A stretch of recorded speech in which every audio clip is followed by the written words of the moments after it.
अस्सलाम वालेकुम जी। मेरा नाम डॉक्टर मोहम्मद इरफ़ान है और मैं एक कंसल्टेंट चेस्ट स्पेशलिस्ट हूँ और मैं यहाँ पे एक प्राइवेट प्रैक्टिस करता हूँ अपनी तहसील जमपुर डिस्ट्रिक्ट राजमपुर में।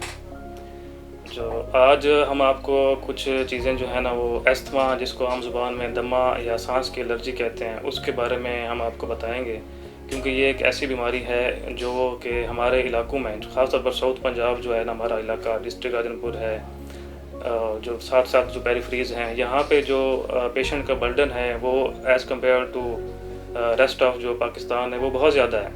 उसकी वजह मेरे ख्याल में शायद ये भी है कि यहाँ के जो लोगों का जो ज़रिया रोज़गार है वो ज़्यादातर ज़राअत से ताल्लुक़ है उनका। पॉवर्टी बहुत ज़्यादा है, अंडर डेवलप्ड एरियाज बहुत ज़्यादा हैं, इसलिए यहाँ पे जो पेशेंट्स का जो बर्डन है अस्थमा का ख़ास तौर पर COPD भी बहुत ज़्यादा है, क्योंकि यहाँ टोबैको यूज़ बहुत ज़्यादा है तो as compare to other areas. तो उसमें यह है कि इसके अलावा 2-3 चीज़ें और भी हैं, जिसमें जो है ना वो हर तीसरे या चौथे घर में जो है ना यहाँ पे लोगों ने जो है ना वो परिंदे रखे हुए हैं, जैसे कबूतर हो गया, पेट्स हो गया, मुख्तलिफ जानवर हो गए, वो लोगों ने घरों में रखे होते हैं। तो as compare to other areas यहाँ पे जो पेशेंट्स है बर्डन है वो बहुत ज़्यादा है। उसकी वजह यही है।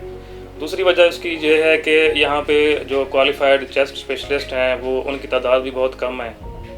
तो मोस्टली यहाँ पे जो क्रैक्स बैठे हुए हैं पेरिफेरीज़ में वो इनका इलाज करते हैं और वो सही इलाज नहीं करते हैं। ज़्यादातर वो इलाज इन स्टीरॉयड इंजेक्शन जैसे कि डेक्सा हो गया या हाइजोनेट हो गया या वेंटोलिन की जो गोलियां हैं वो दे देते हैं। वो वक्ती तौर पर पेशेंट ठीक हो जाता है 100-200 रुपये दे के, तो वो पेशेंट कहता है चलो ये सस्ता भी है इलाज, लेकिन वो पेशेंट ये नहीं देखता कि उसके मुकाबले में जो उसके जो हैज़र्ड्स हैं, जो उसके साइड इफ़ेक्ट्स हैं, जो नुकसानात हैं वो बहुत ज़्यादा हैं। फिर हमारे पास जो पेशेंट्स आते हैं तो वो एक कॉम्प्लिकेटेड जो है ना वो अस्थमा में कन्वर्ट हो चुके होते हैं, जिसको ट्रीट करना जो है ना वो हमारे लिए बहुत मुश्किल होता है।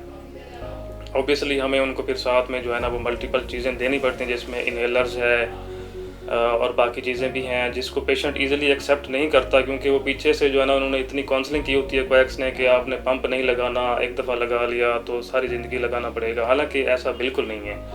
इसका इलाज ही यही है, क्योंकि अस्थमा का जब आप प्रॉपर इलाज नहीं करेंगे तो वो अस्थमा कभी भी ठीक नहीं होगा वेंटोलिन से या स्टीरॉयड इंजेक्शन से। उनके मुख्तलिफ साइड इफ़ेक्ट्स हैं, जैसे कि हड्डियों का कमज़ोर हो जाना, शुगर हो जाना, ब्लड प्रेशर होना। वक्ती तौर पर सांस तो ठीक हो जाता है आपका, लेकिन बाकी बीमारियां जो है ना वो आप साथ लेके फिर आ जाते हैं हमारे पास। तो मेरी जो इल्तिजा वो यही है कि जैसे ही आपको ये अलामात हों तो आप फ़ौरन किसी चेस्ट स्पेशलिस्ट को, क्वालिफाइड बंदे को आप चेकअप कराएं। और ये कोई स्टिग्मा नहीं है कि आप इनहेलर यूज़ कर लें एक दफ़ा तो आपको मुस्तकिल यूज़ करना पड़ेगा। हालांकि ऐसे नहीं है। अस्थमा या दमा एक काबिल इलाज बीमारी है, ना कि ये कोई लाइलाज बीमारी है। मेरे पास एक पेशेंट आया था, एक फ़ीमेल पेशेंट आई थी, वो कहती है कि मुझे जो है ना ससुराल वालों ने मुझे वापस भेज दिया है कि आपको दमा है तो आप अभी घर जाएँ। मतलब इतना मुझे बुरा लगा ये सोच के कि हमारे इलाकों में ऐसी सोच भी है कि रिश्ते भी टूट जाते लोगों के ये देख के कि इसको दमा है। हालांकि ऐसा कभी भी नहीं होना चाहिए। दमा तो एक काबिल इलाज बीमारी है, आप उसका लग के इलाज करें तो वो जो इनहेलर्स हैं वो आपके बंद भी हो सकते हैं, स्टॉप भी हो सकते हैं। ज़रूरी नहीं है कि आपको सारी ज़िंदगी आपको यूज़ करना पड़े। इससे रिलेटेड भी जो है, जैसे आपको पता है कि कोविड जो हमारा पेंडेमिक है उसकी एक सेकंड वेव जो है ना वो पाकिस्तान में शुरू हो चुकी है। और ख़ास तौर पर हमारे इलाके में मसला ये है कि हमारे जो एरियाज़ हैं यहाँ पे लोग जो है ना वो उसकी स्क्रीनिंग या कोई टेस्ट नहीं कराते। जिस पेशेंट को कहो कि आप भाई कोविड है कि जो अलामात हैं आपकी, आप जाके टेस्ट करवाएं, तो वो या तो आता नहीं है दोबारा आपके पास, या फिर वो जो है ना घर में ही बैठे बैठे ही वो पेशेंट सीरियस हो जाता है और इंतकाल हो जाता है उसका जो है ना। तो फ़ौरन आपको ये है कि आपको एहतियात करनी चाहिए। मास्क आप पहने, हर वक्त मास्क लगा के रखें। उससे ये होगा कि आपको सिर्फ कोविड से बचाव नहीं होगी उससे आपको अस्थमा या बाकी जो चीज़ें हैं, जो एलर्जेंस हैं, उससे भी आपको बचा जा सकता है। तो अस्थमा का इलाज जो है ना वो दवाइयों के साथ साथ एहतियात भी बहुत ज़रूरी है। जब तक आप एहतियात नहीं करेंगे दमा आपका कभी भी ठीक नहीं होगा।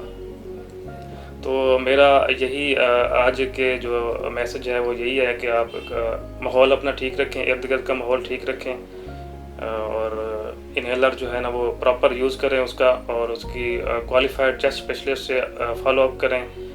किसी क्वैक से या किसी डिस्पेंसर से अपना इलाज कभी भी ना कराएं।